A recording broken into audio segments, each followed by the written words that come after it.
start the recording. Okay, so now we are live. So, well, again, a pleasure to see you again because I think that the last class that I see you was at the very beginning of the course with the presentation and the introduction of the types of biomedical data. After that, you were with Javier, you were with Massimiliano, and with Lucia. So you see that in this subject we are many people involved, but as I explained at the beginning of the course, I think that it's in this case it's better because each of the of the professors I think that have very focused expertise, and for example Massimiliano is a really brilliant guy in complex networks, okay. And I think that it's the best professor to give this topic to you, as well as Lucia, for example, in the topics that she gives you about about biomedical information and bioinformatics and vocabularies, taxonomies, etc. So that's the reason, as I said, of the different professors. Well, so today, as I was telling you before, the idea is to talk about health data in social media. Okay, this is a class that, as I was telling you today, probably will not take me much more than I think that 40 minutes, maybe 45. So we have 2 hours of class, but the reality is that this class is really more focused on showing you what can be done in terms of analyzing data that it's referred to the health domain with social media, rather than doing some things, because the thing is that there are many things that can be done, of course, but it requires, or it depends on the specific social network that we choose, or the specific source of information that we choose. What I'm going to show you are basically a set of research that has been done by some groups in the past. Okay, some of this research indeed was done even by my laboratory. Indeed, we have as one of the lines that we carry on in my laboratory, the analysis of social media in the context of healthcare data. And there are many things that can be done. Okay, there are many things that can be done in this context.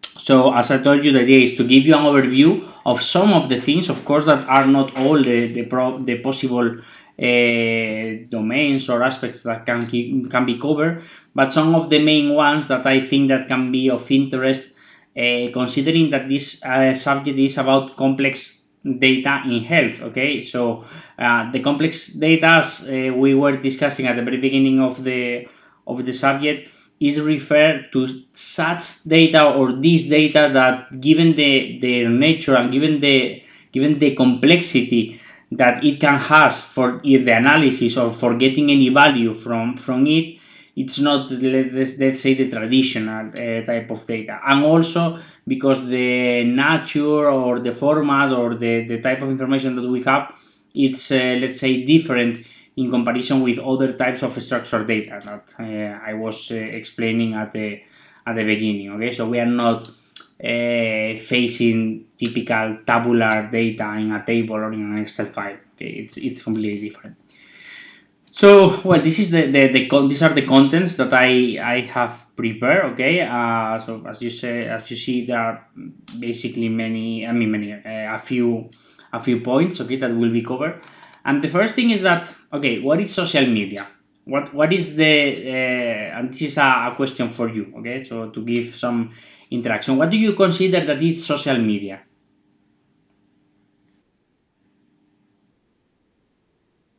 I want I want an explanation, and if you want to give me some examples, will be great.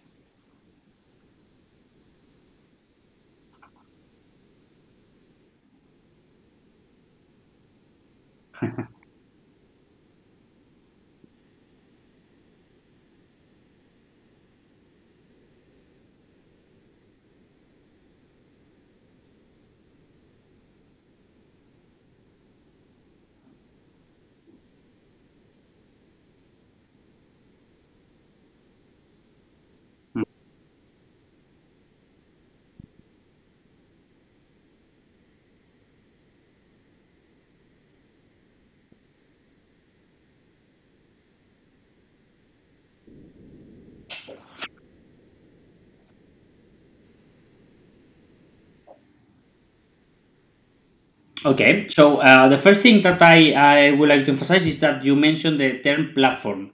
Okay, and I think that this is the one of the main elements, because when we are talking about social media, we are referring to a set of, let's say, yeah, of course, platform, but something that is based on the use of computers, okay, on the internet. Okay, so the idea is that we are, let's say, constructing the idea or the conception or the definition of social media based on technological backgrounds, okay, or based on technological elements, okay, and this is really interesting.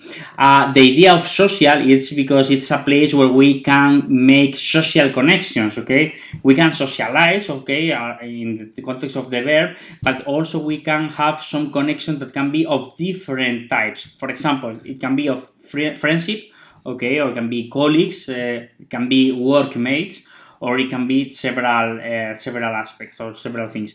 Also, depending the topic that it's discussed there, as you mentioned, Abinaya, for example, from entertainment, okay, we have Instagram, we have Facebook, that are more considered entertainment. I like that you mentioned, when you mentioned Twitter, you mentioned something about politics, okay, and that's nice, because it's a common understanding that, for example, platforms like Twitter are a typical forum where these kind of conversations about politics or any other things can emerge.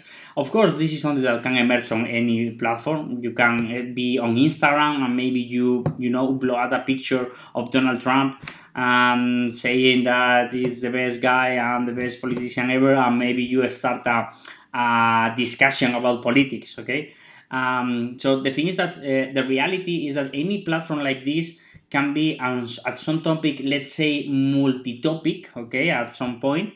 But the reality is that each platform has been developed with a very specific intention, okay, has been developed also with the aim of reaching a certain population, okay, a target population. So LinkedIn has not the same target as has Twitter, or has not the same target as has Instagram. Indeed, for example, Facebook, Twitter, or Instagram are the typical examples of social media or social networks that are really divided based on the age group in which you belong. Okay, at this moment, Facebook is more used for people, I will say, more near to 40 and above. Okay, I will say that Twitter it's in the middle, and Instagram is for younger people, okay, that likes to to share pictures, to share videos, and TikTok, for example, that now it's very popular. Also, it's for in general, okay, of course, that all the social network has people of all the age range registered and participating in them. But the reality is that there are some of them that, of course, are, let's say, more occupied, or with more people in a certain age groups, okay, and that's a reality. And this is also something really important, because when you are talking about health social media data, or health social media analytics, or social media or analysis, it's really important to know that specific social networks have specific targets of people that are sharing content on them. And depending on the type of analysis that you want to do, maybe it's more interesting to focus on one social network or another. For example, in the terms of health social media analysis, LinkedIn probably is not the typical social network where we will go to try to retrieve content about health. Okay, because the type of publications and the type of information that is shared on LinkedIn is not referred to this specific topic. Okay, it's referred to jobs, it's referred to to job things, okay, or to professional issues or professional topics, okay.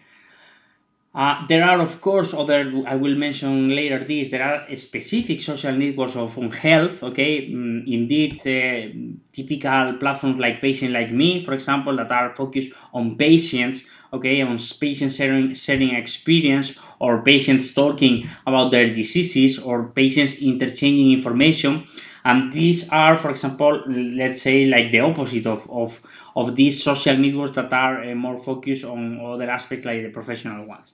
But we will discuss a little bit more about this later. So the definition that I provide you here about social media is computer-based technologies that facilitates the creation or sharing of information, ideas, interests, and other forms of expression through virtual communities and networks. Okay, this is something really important and interesting because, for example, well, there are many in terms of the characteristics of social networks. There are many characteristics that define a specific social network. For example, Facebook is now a social network that is, let's say, more close for several reasons. You need, first of all, you need to register to have a Facebook account. Okay, so that's something. And to see the content in Facebook, okay, not only to have an account, but to see content in Facebook, you need to have an account and to access through your account. However, in Twitter, this is not something that is not necessary. Okay, you can go and read a tweet from one person without the necessity of being a Twitter, register a Twitter. So this difference about the type of content and the availability of content is something that is important also to be considered in the analysis of social networks. On the other hand, there are social networks where it's possible and indeed typical to create subgroups or subnetworks. Okay, it's the case of, for example, in Facebook, the Facebook groups. Okay, the groups that are part of the Facebook infrastructure allows to create, let's say, communities. Okay, smaller communities that share a set of common interests. Because in Facebook, normally the typical use of Facebook is to connect with your friends, okay, and your colleagues. So I don't know if you have a Facebook account, but if you have a Facebook account, I'm quite sure that your contacts are your friends, your workmates, some classmates in the past, in your, I don't know, in high school or something like that, in the university. Okay, some people that you know, some girlfriend, some boyfriend, some ex-girlfriend, ex-boyfriend, whatever. Okay, so the idea is that you have, let's say, more. You have more connections that are referred to the personal perspective. Okay, and you have your group of people. However, even taking into account that this is the main connections that you will have on Facebook, Facebook allows these groups. Okay, when you have these connections with other people that you don't know. Okay, but you share common interest. Okay, maybe you are in a group about Arduino, for example. You like Arduino, and there is a group about Arduino, or maybe you are in a group about Netflix, okay, TV shows, or from a specific TV show, or I don't know, any interest that you like. Indeed, for example, in Facebook, there are, and related to the health data, and we will talk about that, there are some groups that are really interesting to analyze that are anti-vaccination movements, okay? People that share news and share ideas about the anti-vaccination movement, okay, that they are against vaccination, they are considering some, I mean, every type of conspiracy ideas about the vaccines, the pharmaceutical companies, and so on and so forth. Okay, or there are Facebook about, for example, healthy habits. Okay, people that are talking about, okay, can you give me recipes about, to have a better, I mean, to cook healthier food, or to have some tips, or people that likes sports, okay, and they share ideas about the sports, or they share interest, they share material, they share everything. So the Facebook groups, it's something that is very interesting in the context of health social media analysis, because there are several sub communities that share these type of topics. Okay, so a secondary definition, okay, it's more focused on the internet-based group of internet-based applications that build on the ideological and technological foundations of the Web 2.0, and that allow the creation and exchange of user-generated content. And this is really important because when we, I mean, I don't know if, well, I don't know how young you are, and I prefer not to ask to not get depressed myself. But I don't know if you remember or if you even know about this technology that I'm going to mention. But well, I mean, I'm quite sure that you know what is a forum, okay? A typical forum where you register and you can exchange ideas. These are the main or one of the first examples of social networks. Indeed, Facebook is just basically, let's say, like a forum, of course, with much more functionalities and with much more, let's say, technical advance and features. But the reality is that it's like a forum, okay, where you can post information and people replies you and gives you some ideas. But even before that, I'm more focused on real time. I don't know if you remember something that was called IRC, that was Internet Relay Chat. Have you ever heard about that? Not? Okay, so that means that you are much younger than me. So, okay. Well, Internet Relay Chat was a technology that was a real-time chat. Okay, now I know that you know Twitch, Discord, and all these things that I have never used in my life, but I heard about them. Okay, but IRC and this internet relay chat, it was like the foundations of real-time communication in the internet in a chat, okay? And basically the idea was that you connect to a server and there was a set of channels, okay? And the channels were based on topics that you like or your interest, okay? So for something, for example, about electronics, something about education, something about, and there was a real-time chat, okay? So you can interact with the people in real time and you can see the list of people that were connected, okay? So that it's like now in the teams, okay? We have a list of people and we have a chat. So imagine that we were not able to talk like this, okay, and to stream the video and we were discussing everything in the chat. It was more or less the same, okay, and was like the foundations of this social interaction, social networks. Was not the same concept because, as I said, was were more focused on real time interaction. That is not necessarily the main element of these social networks. Okay, they allow real time interaction, but it's not the main element. And the second thing that it's interesting is the user generated content. As I said, uh, 20 years ago, only a few were generating content, okay? Enterprises, some companies, some, only a few were able to generate content on the internet. However, now all of us, we are generating content every day. We are generating content in Facebook, we are generating content on Twitter, we are generating content on YouTube, on Instagram, on TikTok, or any kind of social media platform. So some of the features that basically define this social media platform is an interactive web 2.0 internet-based apps, user-generated content, not only text, okay, not only post with text, but also pictures, photos, videos. I mean, other type of content, and facilitates the development of online social network, connecting users and groups of with interest comments. Okay, with shared interests. So, well, why the people is sharing content on social media, and this is interesting to understand why is relevant to use social media as one source where I can retrieve health based information. Okay, so to support a cause or issues that feel strongly about, 84% share to pass valuable information. That's the key. Okay, so the people thinks that social media and social networks is a place where they can share valuable information or where they can retrieve valuable information. I mean, I know that you all probably know Stack Overflow, right? Okay, well, I mean, when I was studying, Stack Overflow didn't exist.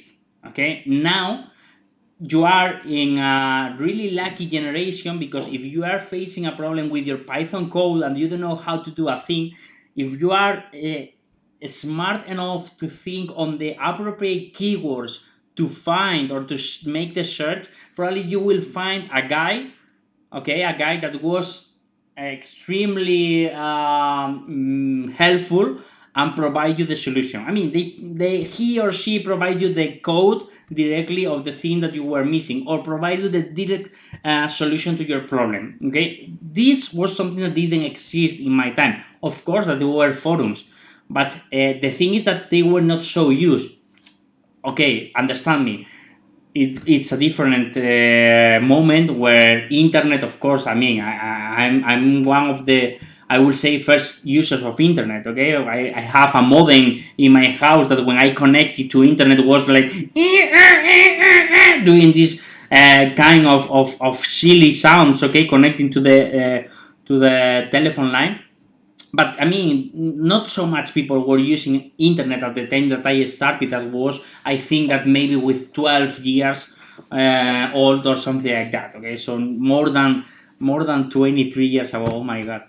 Okay, so that reminds me how old I am.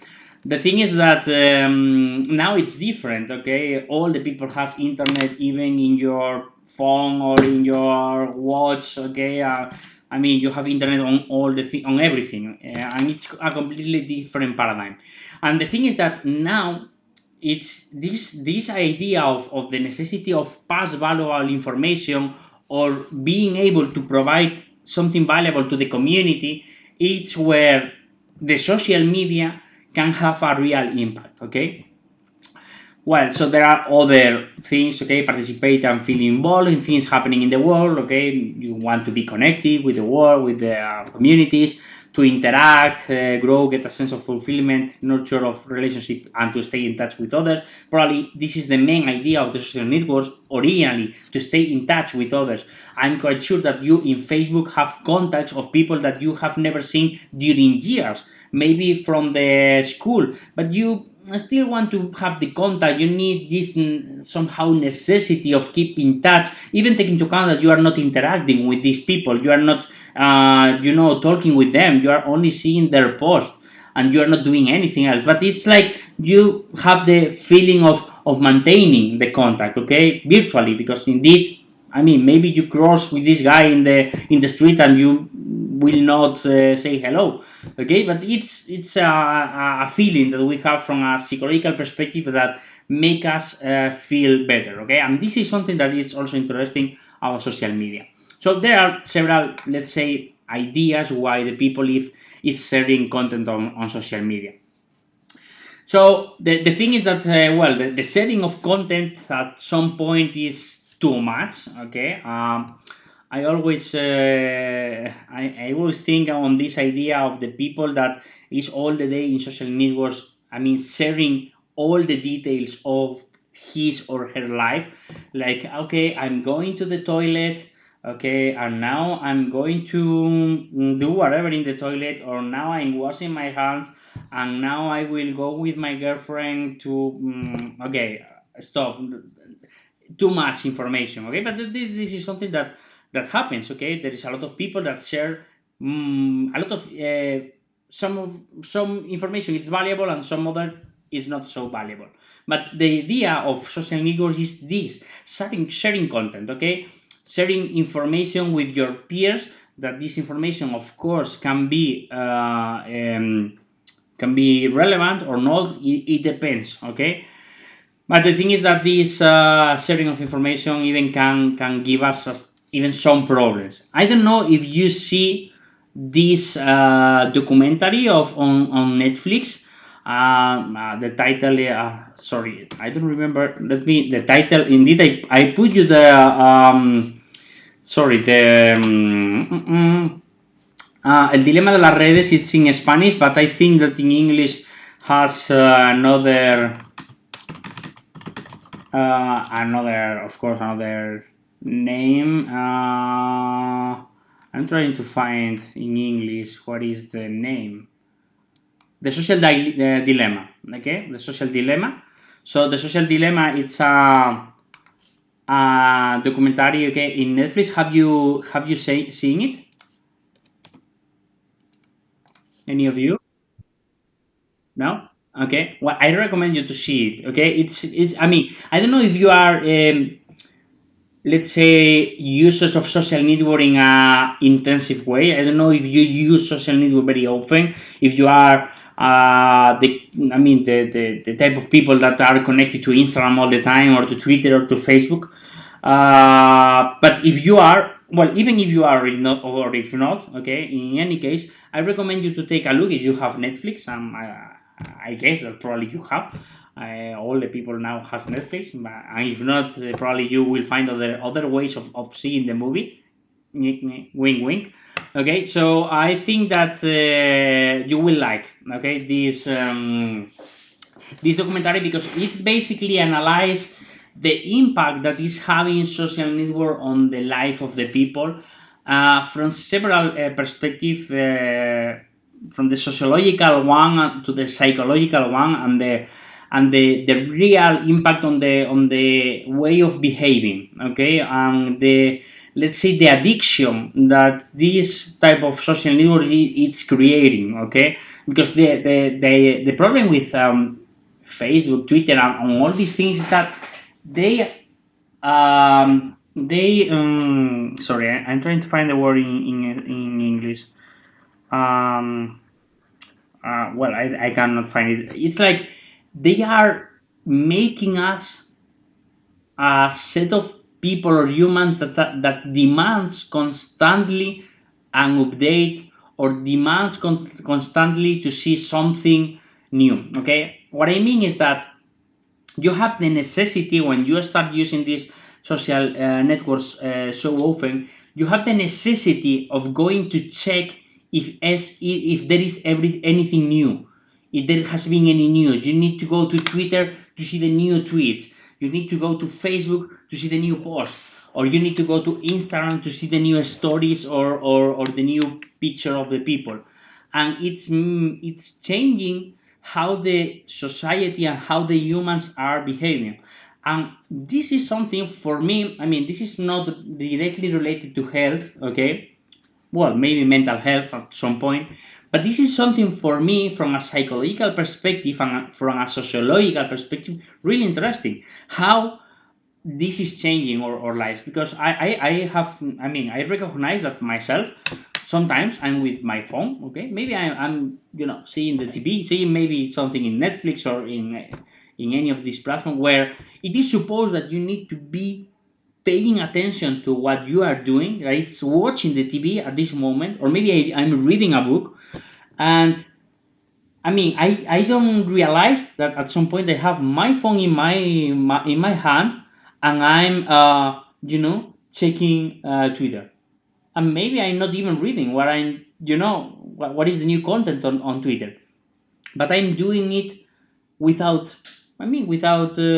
knowing that. It's like I do it in an automatic way, okay. And this is something that it's really interesting to analyze, how the social networks are changing our patterns of behavior in such a way that we can start like doing two things at the same time, but of course not doing it literally. Not doing it in a real context, because I'm not paying attention to one of them. We are not multitasking, okay, at least not in something that requires a real attention, like it's reading and maybe watching a film, okay. We cannot do the two things at the same time. If we are reading, we are not listening, and if we listen, we are not reading. It's like quite difficult normally to do that. So it's interesting how social media is changing that, okay. Indeed, well, when with social media, another interesting thing is that with social media, what we are doing is that we are changing our paradigm, and we are, let's say, giving to the companies that own social media or all our data. This is something that you already knew, okay. When you register to one of these social networks, you need to accept the terms and service agreement. If you accept it, okay, you are in. If you don't accept it, you are out, okay. You cannot enter without accepting the conditions that they impose to you, okay. You cannot negotiate. Okay, no, I don't want to accept this. I only want these clauses, but this, no, I don't like this. No, no, no, you accept everything, okay. Of course that with GDPR there are some changes, especially in terms of privacy and in terms of what they do with your data, all these things. But there are so many other things that you still need to accept, because I mean they are providing you something for free. You are not paying. I mean, have you paid for Facebook, for Instagram, for LinkedIn, for TikTok? No, no, no. You're not paying. Okay, so this is something that is also important. The thing is that at the end they know everything about us. I put this example of Google Calendar, but this is just, I mean, this is not, of course, a social network or social media environment. This is just to show you in a graphical description how much they know about us. Of course, because we are providing them this information. We are providing them these events. We are providing them information about our behavior, of way of thinking when we post on Instagram, when we post on Facebook, when we post on Twitter, okay? When we upload certain type of content, we are providing them information about us. They are characterizing us, okay? This is not something. This is something that is not new, okay? We all know. So this is, for example, a small timeline of some of the main social networks that we probably are using, all of us at this moment. Okay, LinkedIn, Facebook, YouTube. YouTube can also. Okay, YouTube is one of these special cases. It's like WhatsApp. Okay, it's WhatsApp a social network or a social media? What do you think?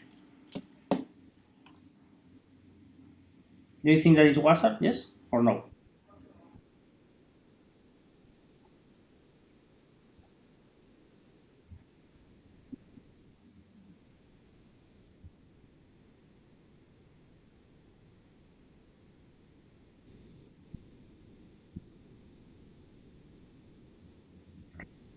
It's a middle. It's in the middle, right? Because the reality is that WhatsApp originally was created to have a real-time communication channel between two peers, okay, so between two persons.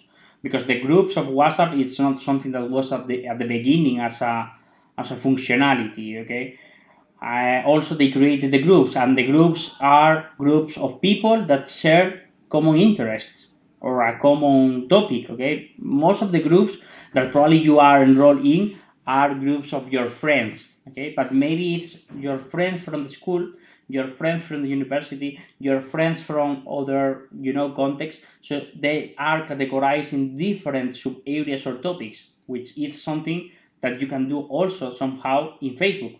Okay, you can have groups of people in Arduino, and indeed you can have groups of people interested in Arduino in WhatsApp. There is no problem with that. Okay, or Telegram. Indeed, Telegram is quite more interesting on this, because they have the concept of groups where you can join, and there is a lot of people with a common topic or common theme. Okay, that they share content and so on and so forth. For example, I remember that this week I joined a group of Xiaomi, my mobile, Xiaomi Mi 10.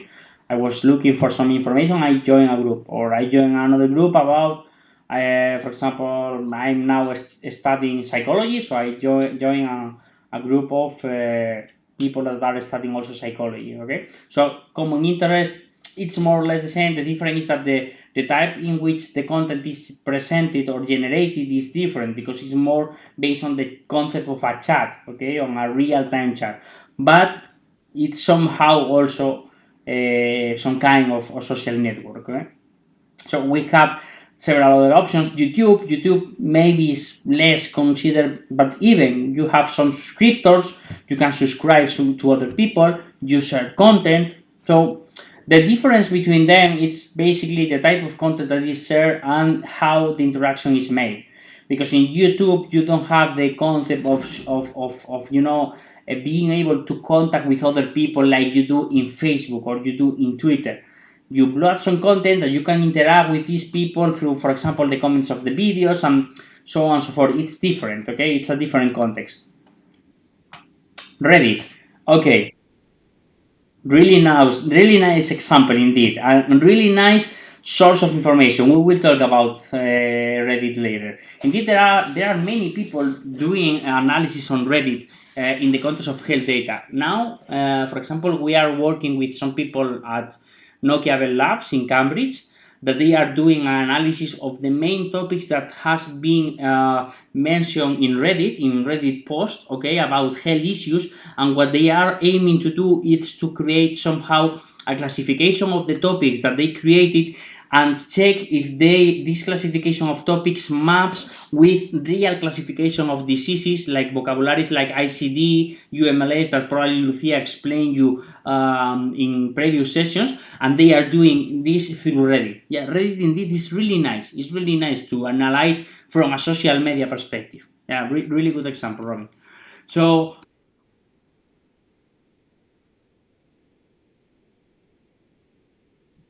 good point. Yeah, indeed, GitHub is something that has been analyzed from a software production perspective. Has been also analyzed a lot. The interactions. I mean, the interaction, for example, the forks that the people do from a repository or the pools. I mean, all the different operations that can be done at GitHub. It's another topic that, and it can be considered because it creates a community. People that are developing certain software and they share interests common in the project or in technologies. So it's another type of social media. I didn't mention GitHub here because GitHub is really focused on software development. But it is true. It's another type. Completely true. Okay, so well, and this is just an example of the main social networks that we have. This is the statistics. I think that it's I get it this week, so it should be probably from this year, I guess. Okay, and what I show you here, it's basically some of the main ones. You see Reddit there, Robin. It's mentioned.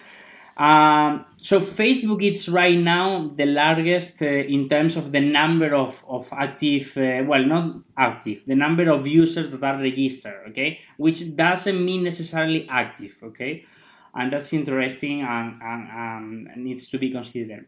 We have also YouTube, WhatsApp, Facebook Messenger, WeChat. I didn't focus on that. I didn't put the focus on that because all of these services, okay, YouTube, as I mentioned, it's a social media, but it's different, okay, because it's focused on the uploading videos and it has some community interactions, but it's not like the interaction that we can see at Facebook, at Instagram, at Reddit, or at Twitter, okay. It's different interaction. Also, WhatsApp, Facebook Messenger, and WeChat are real-time communication methods, are considered social media, but for this example, I think that is not relevant. Neither TikTok, Snapchat, Weibo, Douyin, all these. Even, I mean, to be honest, I don't even know what is QQ, Douyin, Weibo. I think it's something from China. Qzone, I don't know them. Okay, I will focus most on the main ones.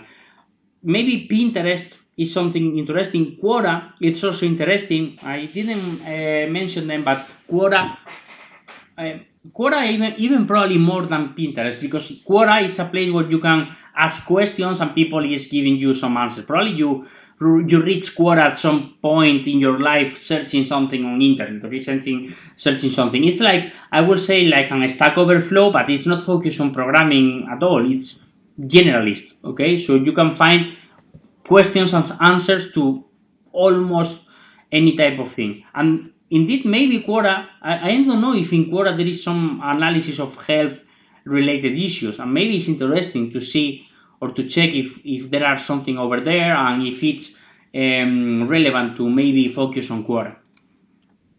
So mining social media. Well, mining social media mining is the process of obtaining data from this user-generated content on social media sites. Okay, the objective is to extract patterns to perform several actions. Okay, such as have a better understanding of the users, perform decisions or actions based on the used contents, perform descriptive analytics to understand trends and behaviors, or create prediction models to perform advertisement.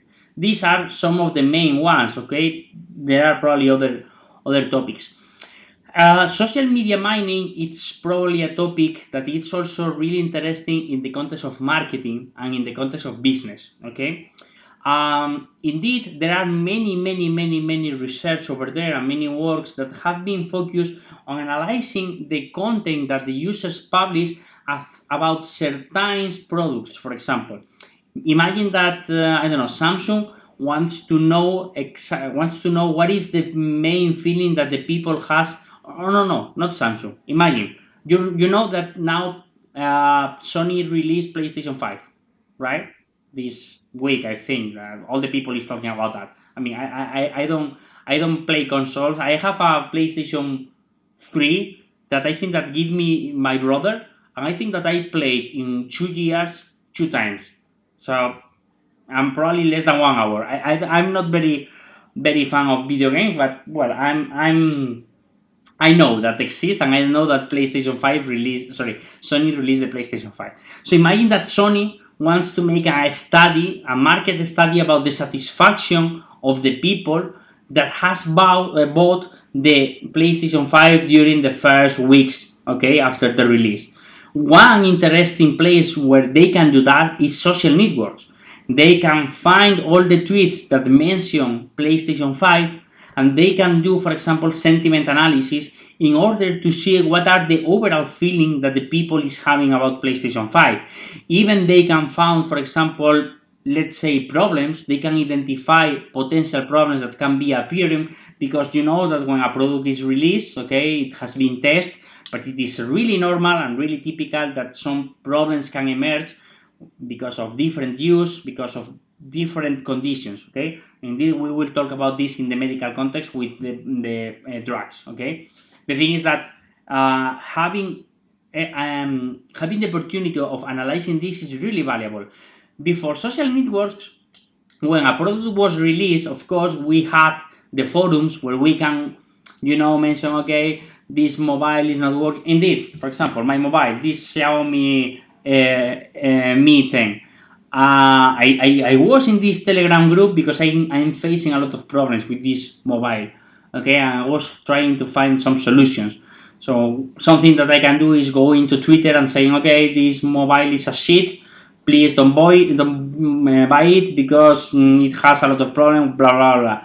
If Xiaomi at some point does an analysis of this type of content, they can find angry users like me saying, okay, maybe this guy is disappointed because of this, or maybe this guy is pointing out this problem. For example, in my case, the problem is that I have signal problems, okay.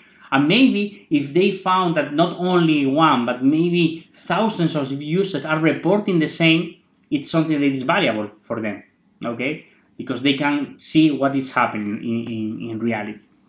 So many things can be done in the context of mining social media. So what can be done in the context of health? Okay, well, these are the main three elements that I decide to focus. Okay, but because in these elements there can be several other possible options. Okay, the first one is public sorry, public health monitoring and surveillance.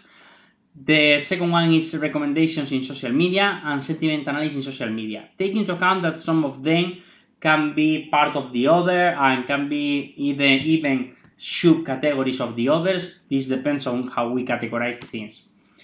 Some things that are related, in part with health and in part with not health, but are somehow related. Do you remember this 10-year challenge? Have you heard about that? You have a picture of yourself and a picture of yourself 10 years before. Okay, so this that has some, I will not say that it's health related at all, but can be. It's supposed that was a plan, okay, from I think some insurance company or some insurance companies, okay, apparently to train facial recognition algorithms or to get information about the let's say how the people is getting older, okay, and to have a potential database of information that can be used for several uses, okay. Sorry, this is in Spanish, but I have more info in the slides, okay, in English in the second link. But basically, it says the risk of face up the application. This the moda hype. This hype application, okay. The thing is that, this one focus on the security issues that can have this application, that maybe they are collecting personal information like your face, and it's not clear, apart of course, creating a old version of you, but it's not clear if they were using this information to other purposes, okay? So in social media, as I said, we refer to any type of data that is generated as part of the interaction in a social media platform. The characteristics of the social media data are highly dependent on the type of platform. Okay, some examples, and I can give you a bit more of information of them, because we were dealing with extracting information from these social networks in several projects. Well, I mentioned these four because probably are some of the main ones that we can use to retrieve information. Also, Reddit, as you mentioned, Robert, is really interesting.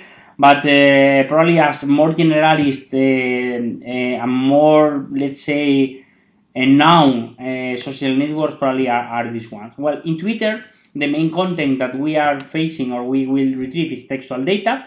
It can include media content such as video or images, but it's not the primary one. Okay, it's not like in YouTube or in TikTok that are videos, or in Instagram that are pictures. Okay, metadata about the tweets is also available. Some tweets can have geographical location. For example, this is something that can be really useful to perform some type of analysis that are focused, for example, on the on this geographical location. Like, for example, imagine some attempts that I will mention later that were done to use Twitter to predict the movements of influenza, okay, in terms of the seasonality of the disease, to try to see in the map of the United States, based on the tweets that were published by the people, and take into account the geographical location that was part of the metadata of the tweet, to see how the influenza was spreading across the United States. Okay, so it's one example of the additional information that we have, like the geographical data that we can use. YouTube, any question or any comment? Okay, so the typical data provided by the Twitter API is in JSON. Okay, it's the most common. Well, most of the APIs right now returns in JSON, in some JSON data. Just as curiosity, in Twitter you can register and create an application that uses the API, and you can retrieve for free a maximum number of tweets. Okay, but you can use sandbox maximum a period of 1 month before. Okay, so if you register today and you are getting tweets from today, you can go back 1 month into the past. Okay, in a free mode. Okay, but if you pay, you can get whatever you want. Okay, so it's just a matter of business. There are several prices depending on the type of license that you want and the type of content that you aim to retrieve, and basically the amount of tweets that you want to retrieve, as well as the amount of tweets that you can retrieve by each query. Okay, that is something that is part of the API documentation, and depending on that, if you pay, there is no problem. Okay, so at the end, it's a matter of paying. In YouTube, the main content are video streams, okay, and it can include text from comments as well as metadata. It's a source that I have never used, to be honest, to retrieve anything. I think that they have their own API, but I don't know exactly how it works, okay. While Instagram, the main content are videos and photos, okay, and pictures, and it can include also the text and comment from posts and comments, metadata. Um, Instagram is a special case. Right now, at this exactly moment, I don't know how it's possible to retrieve data, but I think that it's not possible in a normal way with an API, or if it's possible, will be really limited. And I will explain you why after mentioning Facebook, because it belongs to Facebook and Instagram at this moment, as you know. And the problem is that Facebook has a lot of problems to get data from them. Okay, at this moment, Facebook has multimodal content. They have a SDK and API graph, but it's very limited in the content that is allowed to be retrieved. Basically, this is a problem of GDPR issue. What I can mention in you is basically my experience. We were doing a study about vaccinations, okay, with a company. We wanted to retrieve the let's say the sentiment of people that sentiment that people publish about certain diseases and vaccines, okay, vaccines names, and we were going to do the study in both in Instagram, in Facebook, and in Twitter. And Facebook was something that we had to discard completely because they didn't allow us to get the content. I explain. When you want to get data from Facebook, what you have to do is to create an application, okay, like in the Twitter. And basically, this application is the one that is going to provide you the tokens that allows to get access to the Facebook SDK, to the Graph API. Okay, and with this Graph API, you can access to certain content. The problem is that you can only access to the content that the users have granted access to your application, which means that if I want to get content from people that is on Facebook, for example, imagine, Robin, that you are on Facebook and I create this application. I want to get information from you. You need to grant access to my application in order to being able to get information from you. With at the end, it's let's say difficulty, because you need that all the people from the one that you want to get information have granted you access to your application. This was, for example, relevant for us because we wanted to make an analysis on Facebook groups. Okay, we wanted to go to groups that were talking about vaccinations, and we wanted to get the content. But in order to do that, what we needed was that the owners of these groups granted access to our application. And even I don't even know if, for example, I also need that the members of the group also need to grant access to my application to access their comments, because maybe Carlos is the owner of the group and you, Robin, are in the group with Carlos, and Carlos give me access. But if you don't give me access, Robin, maybe I can only access to some certain information, but not to your post. Okay, and this is something that limits a lot the retrieval of information. Okay, this is something that is related with GDPR. It's related with this problem of Cambridge Analytics that you probably remember from some years ago. That indeed, I think that was when Donald Trump won the elections. Okay, on the first time, because on the second he is saying that we won, but no. Okay, so on the first time, the good one, and the thing is that was really limited. We contact with Facebook Ireland, and indeed we were able to contact with Facebook research. And basically what they told us is, I'm sorry, but this is completely limited now due to the privacy restrictions. It's a pity, because Facebook, I think that it's a source of content that in the health domain can provide a lot of information, a lot of data. But at this moment it's not possible. Okay, but it's some of the main social media sources. Okay, well, I told you it will take me 40 minutes class of today. It's 1 hour. Okay, so but probably a little bit more. Okay, so some of the things that can be done: pharmacovigilance. This is probably one of the main topics that are done in terms of health data and social media. So you know that all the drugs have secondary effects. Okay, when you take a paracetamol, they can give you a reaction and you can suffer some secondary effects. So during the different phases that exist in the drug development, I think that this is something that, well, probably you know because you are enrolling a health and medical data analytics master. But nowadays, with this COVID-19 situation, we are reading all the times in the newspapers about vaccines, drugs, clinical trials, stage 4, stage 3. So we are like somehow experts because of this situation.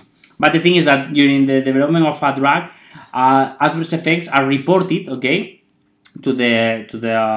pharmaceutical companies, and these effects are in the patient information leaflet. Okay, that when you open the medicine, you remember this piece of paper that makes gives you all the information about the posology, how to take the drug, and also these adverse effects. Okay. However, some adverse effects or some other drug reaction can occur out of the studies. Okay, there are some of them that are within the studies that are controlled, but there are others that can happen to other people and were not part of the study. Okay, or were not identified during the study. On the other hand, we have also similar problem that it's the drug-drug interaction. That basically it's that, okay, you are taking one drug, you take another drug, and they make some effect that maybe one makes the effect of the other to increase or to decrease, or there is no interaction. So these kind of things needs to be reported. So the use of social media for the detection of both DDI and IDR have been widely reported in the literature. I just put a few studies there, but there is a lot of reports or a lot of scientific papers talking about that. So some of the tasks that are within this pharmacovigilance topic or area in social media includes automatic classification of those posts in social media that contains ADR or DDI, destruction of related terms, okay, that are referred to concepts that are similar or are related somehow, and the normalization of the lexicons that are referred to ADR. Okay, so those vocabularies are those taxonomies that are related. Okay, this is an example of that I get from this paper at the bottom. Okay, the number 18, the references with this image, and basically what you can see here, maybe here is too small. Okay, both in the paper or when I upload the slides at the end of the class, you can take a look. But what basically is showing are different screenshots, for example, or of in the case of ABC are, I think that from Instagram, seems okay to be from Instagram, where it's mentioning some substance or some drug, and they are capturing that has been mentioned.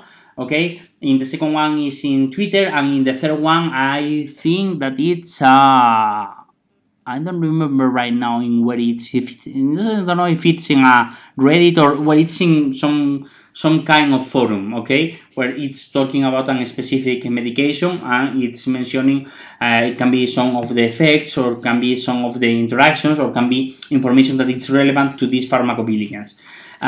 This is something that is really interesting for the pharmaceutical companies to know, okay, these effects that can occur outside of the clinical trials, okay, because can allow to understand better what it's or how it's affecting a certain drug to the population. Well, in the current pharmacovigilance, the current, I will say, more recent studies has been focused on generally social networks like Twitter or Facebook, but there are others that were focused on more specialized forums. Okay, I will show you later some of these specialized forums like Patient Like Me and others. From the technological perspective, that is, I think, something relevant here. What the main technology that they are using is basically natural language processing, and also they are using at some point sentiment analysis. Okay, but basically what they are aiming to get is, of course, to being able to identify the drug and being able to identify the potential adverse effects. Okay, the potential symptoms that can be caused by the consumption of the drugs, and when they occur, how they occur, etc. Okay, so NLP, let's say that is the main technological aspect. While characterizing individual and collective psychological well-being. So the idea is that the psychological and social well-being of the individuals and the population are important, but there are complex phenomena that are, let's say, shaping these problems or these phenomena that are related to the health environment. Here, again, what we are using basically is the use of NLP. This characterizing individual and collective psychological well-being, it's a very large, let's say, topic, okay? It's there are several subtopics that can be identified here, like from identifying mental health issues like depression or suicidal patterns, like going to, for example, healthy habits of eating, like identifying some other aspects in terms of the depression or some other more, let's say, more dangerous health issues. The idea is that here it's trying also, and that's the why here sentiment analysis has a major impact. It's because it's focusing more on the, let's say, emotional status, okay, of the patient, and it's necessary to go to this sentiment analysis area. So the thing is that well, social media is given their characteristics a set of sources that allows us to make this behavioral study population emotional status because of the resolution, large scale, longitudinal, introspective, and behavioral data. We can get a lot of information from social media that allows us to do this kind of studies. Okay, so tracking the psychological mood state of social media users, for example, is something that has been widely applied. Okay, it has been used also to detect potential signs of depression or mental illness, including suicide patterns. And as I said, sentiment analysis is the main elements. Other topics include healthy habits, okay, associated diseases, analysis of, for example, adverse pregnancy outcomes. It's I would say, very focused topic, but also interesting. Analysis of anti-vaccination movements, okay, to know exactly what are the main, let's say, topics that are covered in these anti-vaccination movements, where are these covered. When, for example, you have information about the geographical location, it can be interesting, and this from a sociological perspective also is quite interesting to, for example, try to correlate. Imagine if anti-vaccination movements are located in certain areas, maybe where, for example, people have lower level of studies or a lower socioeconomical level, or I mean, if there is some characteristic from the demographical perspective of the patient, of the subjects or the individuals that are talking about these movements, and to see if there are some kind of correlation among them. Okay, this is something in a sociological perspective I think that's really interesting. Well, this is just an image summary of this topic. Okay. In surveillance or epidemiology, this is another really interesting topic in my opinion. It has been used in the past to predict disease outbreaks. Basically, in social media, I explained you the case of Twitter with the geolocation, where the idea was trying to predict how was spreading the influenza in the United States. Has been used with influenza, as I told you. There are many references with cholera, with Zika. Okay, so with several diseases. Potential diseases that are potentially dangerous or that has been spread because due to the infectious nature of the disease. For example, in COVID-19, there are a lot of things that has been done in this context.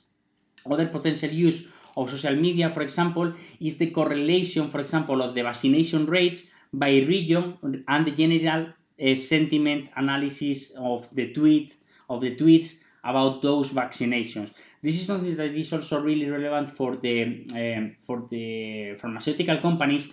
One of the main topics that they want to study is how to encourage the users to get vaccine, okay, to get the vaccine. Of course, well, I mean, I would say the pharmaceutical company has some interest in the context of financial, of course, but from a population, I mean, from a public health perspective, this is also interesting. And for the governments, it's really interesting to know what are the main elements that are, let's say, doing that the people is not getting these vaccines on different areas, okay, and of course, and for hence can get or can provide a health or a public health issue, okay. Probably you heard about these people that is anti-vaccination movements, these parents that didn't vaccine their child and maybe they die. In Spain, we got a case, I think that 3 or 4 years ago, that were really famous in a small village in Catalonia. I think that was about a child that died. Okay, I think it was 8 years old or something like that. A child that died of a disease that, I mean, it's something that he should get. I mean, he had to get the vaccine, but the parents were, anti-vaccine, and he dies. Okay, so on one hand the topic of anti-vaccines, on the other hand the topic of engagement. Okay, so try to engage the population to get vaccine is something that can be somehow also analyzed in social media, because maybe there you can understand what are the reasons for the people to not getting vaccine. Okay, so it's another interesting topic in terms of surveillance. Well, other interesting papers. This is just a reference that I put you about what are the main machine learning techniques that has been used, okay, in health, social media surveillance systems. Okay, so what these authors did is an analysis of the main techniques, okay, in a set of papers that they select. So I recommend you to take a look. And well, the source of social data. Well, any social network is liable to be analyzed in the context of healthcare, of course. We can focus on any. But the main social networks I mentioned were Twitter, Facebook, or Instagram, okay, where the population is more general, less specialized in a topic, and where we have a large amount of users and a non-limited type of content, okay, that can be more interesting. However, there are other types of social media platforms that are more focused, more specialized, more going to the health domain and to the patient domain, like Patients Like Me, MedHealth, Daily Strength, or Patient Info. These are platforms, okay, where patients are connected based on the pathologies that they are suffering, and for hence they can interchange information about their feelings, about their progression in their treatments, about how the things are going. Okay, and it's something that it's quite interesting. Okay, from my perspective. So to finish, okay, and that's the last slide, and I finish. I just want to provide you some relevant data sets, okay, if you are interested in doing some things. Well, the first one is the COVID-19 tweets, okay. There is a data set where you can download, I don't know if all the tweets, but probably most of the tweets that has been published within the context of COVID-19. I think that analyzing the tweets within this topic is probably a titanic effort, because probably you have a lot. Okay, I have. Sorry, yes. Uh, to be honest, I don't check what is exactly within the data set. Probably what you will have is just the content of the tweet, organized, of course, by the date where it was published, and I don't know if some metadata. You can consider it some, probably you can do some things to consider as sometimes serious. Somehow it depends the type of analysis that you want to do. To be honest, I didn't check it. I checked it at the very beginning, and I saw some steps, but it was when the pandemic was starting. Probably now there are much more information, but I think that will be a really large data set. Okay, it seems to be a little large. Okay, well, PassFit Reddit dataset. So Reddit came here again. Okay, the idea, I think that this is indeed like an API basically that allows to also to query or to consume Reddit. Wikipedia health articles. This is something that is not social media indeed, but you know that Wikipedia is a encyclopedia that can be modified by anybody, so it has some kind of social component. Okay, in this context, if you are interested on this, I think that Lucia explained you this net project. Okay, and probably she explained you about that we are doing analysis of Wikipedia. Okay, I think that it's also a relevant and interesting source of information. And well, I give you two more URLs with, for example, mental health datasets and health news that has been provided in Twitter. This is just an example, okay? Probably if you make a search, you will find much more datasets and some other relevance. And well, with this, I have a lot of reference, as you see, okay? So I will give you the slides, and you can go directly to the papers if you want to take a look more in depth. But the idea was this, okay, showing you what has been done in terms of health and social data and social media data. some examples, some of the main topics, some of the main technology that has been done, that mainly is NLP, as I mentioned, and some of the main things that can be done. Okay, so that's all from my side. Any question or any comment? It was clear. It was. I hope it was also interesting to see some of the examples. And well, from my side, if there is no questions or no comments, we can finish here. In any case, if you have any doubt or any comment or you find anything interesting, please let me know through the teams. Okay. And just as a reminder, the next class is with Javier again about NLP. The next one is day off, okay, because it's the Puente de la Constitución here in Spain. And the one on the 14th of December, I will come back probably with a similar short class showing you some tools that are used in NLP for health that already exist, okay? Some existing tools. Javier is going to talk about NLP in a more, let's say, general perspective of what is NLP, things that can be done in NLP, main modules of NLP, etc., and some technologies. And I will focus more on tools and showing you some tools that already exist and that can be used directly, okay, to do somehow NLP or information extraction. And we have also in the, let me check, but we have also in the schedule of the subject, it's supposed that on December 22 we have the subject presentations, where the idea is basically where you're going to present the results of the two assignments, okay, that you have. This is something that we will see depending on the timeline. Maybe we move it to January, okay, the presentations. And what we do is that the last class of December will be free, no class, okay, and maybe the presentation will be in the 1st of January, that I think that we still have one class, I think, okay. I will in any case discuss this with Massimiliano and Lucia, which give you the assignments, okay, and we will let you know any news. No, no, no, no. There is no grading exam. In this subject, with the assignments that you do and the presentation, we give you the mark with this. Okay, it's not necessary.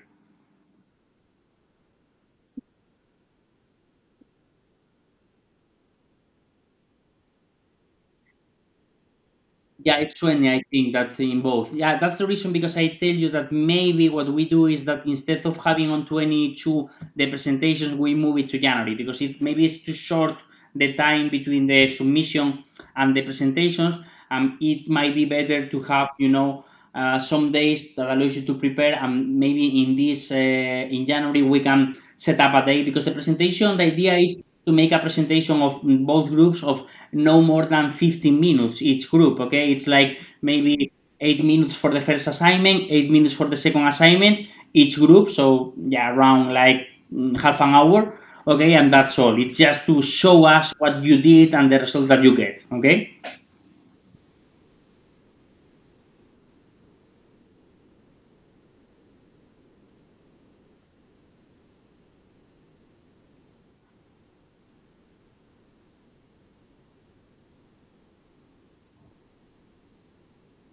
But I mean, the presentation will not be physical, will be online also.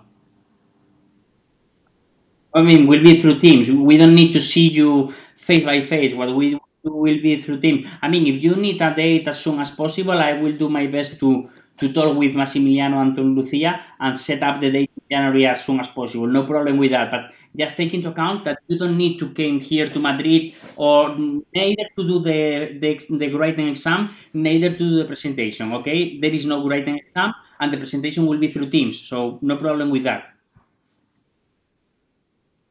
Okay.